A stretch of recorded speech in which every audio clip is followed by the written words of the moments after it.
All right, last two. Hopefully you can get both of these done correctly. Then you know you'll definitely be ready for your exit ticket if you don't make any mistakes here. Vertically, 14, 4/10, 13, 1/3. Common denominator is going to be 30. We can multiply them. Set up our multiplication problems with the new denominator. To get from 10 to 30, we're multiplying by 3. 4 times 3 is 12. To get from 3 to 30, we're multiplying by 10. Yay, it's an easy one. 1 times 10 is 10. Now I can subtract. 12 minus 10 is 2. Denominator stays the same.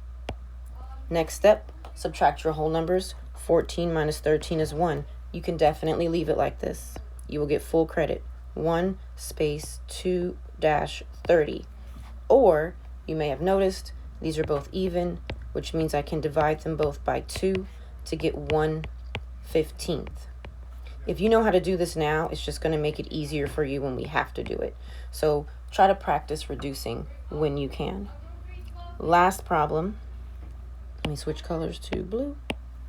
Vertically, 9, 1/5, 5, 4/6. This is a hard one, guys. Common denominator, gonna multiply them together, gonna get 30. Set up my little multiplication problems with my new denominator. 5 to 30 means I'm multiplying by 6. 1 times 6 is 6. 6 to 30 is multiplying by 5. 4 times 5 is 20. 6 is too small. I need to take 1 from this 9 and make it 8. I'm going to add that 1 here, but I cannot add it as a +1. I have to add it as a fraction. How do I know what fraction to use? You should be answering these questions now. 30 over 30. 30 plus 6, I now have 36 30ths, and I can now subtract those 20 30ths. 36 minus 20 is 16. Denominator stays the same. 8 minus 5 is 3. You can leave it like that and get full credit. But these are both even. That means I can divide by 2 over 2. If I cut 16 in half, I get 8. If I cut 30 in half, I get 15. So you can also answer 30 and 8 over 15.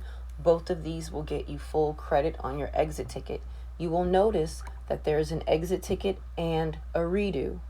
Do the exit ticket, just the exit ticket. If you don't score well, you need to practice some more and then do the redo. It does not make sense to do the redo if you still don't know what you're doing, okay? So you don't have to do it right away. You are ready, take your time, show your work on paper, put your answers in the Google form.